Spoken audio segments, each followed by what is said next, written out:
cut any weight and still now when you're fighting MMA? Yeah, like 15, 20 pounds. Yeah.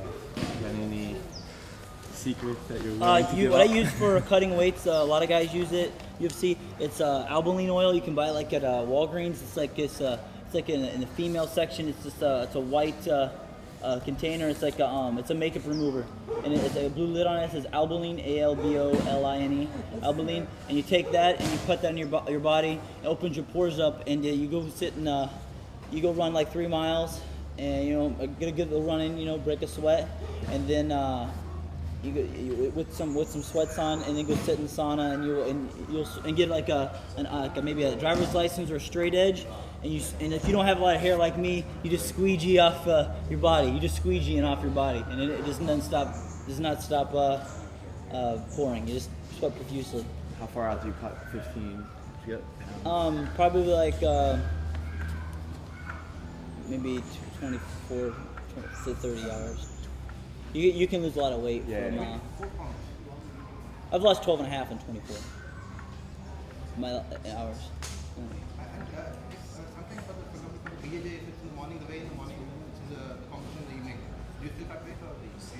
For jiu-jitsu, I don't cut weight for jiu-jitsu. I don't think there's a real point. I think you should be able. I think you can learn a lot from going to guys just your weight and flowing. I'm not that. I'm not gonna starve. I starve enough through fighting. I'm not gonna starve through jiu-jitsu as well. What's in your mind before a fight? Like Depends how hard I train. If you train hard and you have good cardio, then there's nothing you. That's my biggest flaw. Is I started out MMA amateur. I started out 2-2, and I was like playing with a little bit. I trained a little with the Marine Corps wrestling team, trained a little jiu-jitsu, and I started training like hardcore after 2-2. I won like 40 fights in a row. I went 30-2 amateur. I went 12-0 pro, and then I got knocked out right away by Dustin Hazlett, and I got him in the UFC, and then. Because I went with my hands out down. Your biggest thing is, I think there's some good sports psychology CDs you can listen to, but your biggest thing, or I think the biggest confidence you ever have is just working hard. And if you work like a madman, you're confident. You don't really care if the guy beats you because you worked your ass off. So no one can take that from you.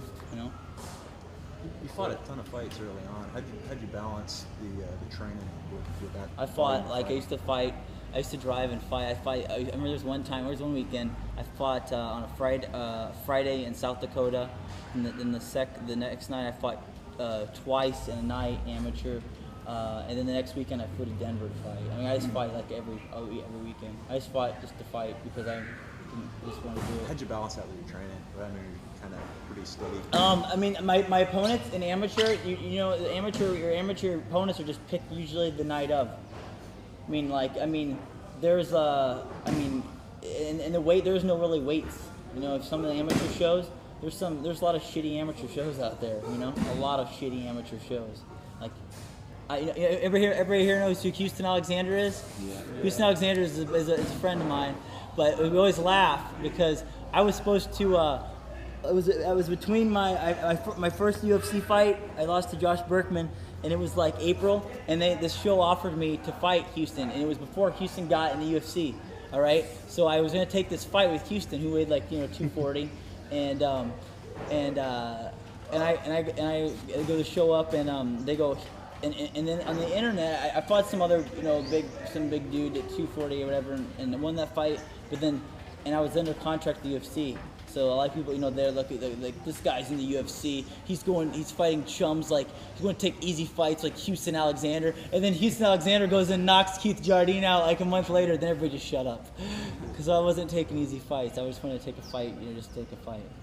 I get to fight. I don't like being told when to fight. It's my biggest problem. So I don't like being in contracts with exclusive contracts and being told, hey, your next fight's gonna be 4 or 5 months from now. I don't like that. I like to fight like once a month.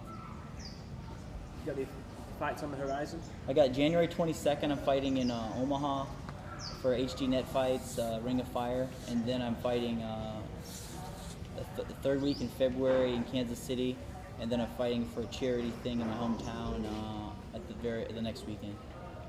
I got 180 pounds. Maybe some guys to beat up, but it's just for charity.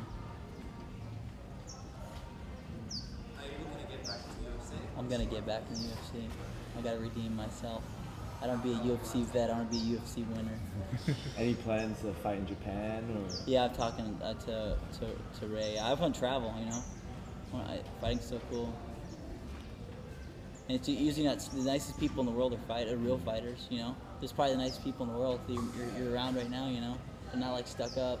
You know, or the high maintenance bitches. You know, there's no offense. No. There's no high maintenance. There's no high maintenance people. All fighters are pretty cool. You know. I was telling her in Aurora, I was like, I thought when I first met Aurora, just because French people always thought they were stuck up, you know, I thought French, you know, but Aurora's a pretty cool chick, you know. I mean, most fighters that train are pretty cool people. I mean, they're humble because they have to adapt to something that they're not used to, and that takes humbling yourself. If you're a striker and you want to get good at wrestling, you got to get your ass kicked by wrestlers, you know. If you're a jiu-jitsu guy and you want to be a fighter, you gotta go get your ass kicked by wrestlers and strikers, you know. So it's kind of like a humbling experience, you know. You can't be cocky and everything. What's the worst part about being fit? The worst part? The worst part is when you don't train, you get lazy, and it's like you put yourself at a certain, you're working like a madman. You get yourself there, and then you get lazy, and everybody else lets you know. Like everybody. That's the worst. Is like you can tell people treat you different. That's the biggest thing. Is when you win, whew, boy, everybody's your shit don't stink, man. You're the man. But if you lose, it's a total different. People don't know how to react. Like some people, they don't do it on purpose. It's just that people don't know how to react. Like if you lost a fight, I don't know if you're a guy that's gonna be like all pissed off, doesn't want to hear about it. You know, so I'm gonna be like, you lost a fight. I'm not gonna say anything. I'm gonna walk away. But if you want to fight, like, yeah, good job. You know, you know, some people, you know, you just get the cold shoulder by a lot of people, and some people are that way. They just don't. They're not very supportive when you're not doing good. So.